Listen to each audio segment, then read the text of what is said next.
Hey hello.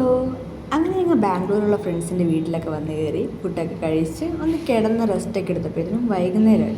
അങ്ങനെ ഇരിക്കുമ്പോൾ വിചാരിച്ച് വീട്ടിൽ നിന്ന് നേരെ കാണുന്ന ആ പാറമട പോലത്തുള്ള സ്ഥലത്തേക്ക് ഒരു ഈവനിങ് വാക്കാവാമെന്ന്. ബാംഗ്ലൂർ ആ ടൈമിൽ വലിയ തണുപ്പൊന്നും ഉണ്ടായിരുന്നില്ല. എന്നാലും എപ്പോഴാണ് വീട്ടിൽ തിരിച്ചെത്താന്ന് വലിയ പിടുത്തൊന്നും ഇല്ലാത്തതുകൊണ്ട് റിസ്ക് എടുക്കണ്ടല്ലോ എന്ന് കരുതി ഞങ്ങളെല്ലാവരും ഒരു ഹുഡിയൊക്കെ എടുത്തിട്ട് അങ്ങ് നടക്കാൻ തുടങ്ങി. നടക്കുന്ന വഴി ഫുള്ള് കലപില.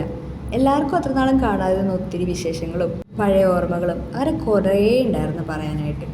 നടക്കുന്നത് എങ്ങോട്ടാണെന്ന് വലിയ ഐഡിയ ഇല്ലെങ്കിലും കുറേ കഥകൾ പറയാനുള്ളതുകൊണ്ട് ഞങ്ങൾക്ക് ദൂരം ഒരു പ്രശ്നമേ ആയിരുന്നില്ല. അങ്ങനെ ചെറുതായിട്ട് വഴിയൊക്കെ തെറ്റിയെങ്കിലും വീണ്ടും നമ്മൾ വഴിയൊക്കെ കണ്ടുപിടിച്ച് അതിനിടയിൽ കുറേ ഫോട്ടോസും വീഡിയോസൊക്കെ എടുത്തു നിന്ന് നേരെ അങ്ങ് നല്ലോണം ഇരട്ടി.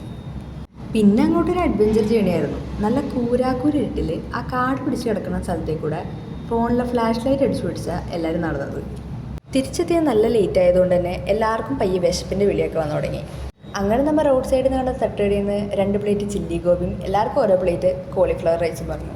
നല്ല അഫോർഡബിൾ അത്യാവശ്യം അടിപൊളി ഫുഡൊക്കെ ആയിരുന്നെങ്കിലും ക്വാണ്ടിറ്റി കുറച്ച് കൂടുതലായതുകൊണ്ട് നിന്ന് കഴിച്ച പലരും ഇരുന്നും കിടന്നൊക്കെ കഴിക്കാൻ തുടങ്ങി. എന്നിട്ടും തീരാതായപ്പോൾ നമ്മുടെ 18ാം തടവങ്ങെടുത്ത് അതങ്ങ് പാക്ക് ചെയ്ത് വീട്ടിലോട്ട് കൊണ്ടുവന്നു. നൈറ്റായപ്പോൾ തന്നെ യാത്ര ക്ഷീണമൊക്കെ കാരണം എല്ലാവരും വീണ് കിടന്നുറങ്ങിപ്പോയി. അപ്പോൾ ശരി, ബാക്കി വിശേഷങ്ങൾ അടുത്ത വീഡിയോയിൽ. ബൈ.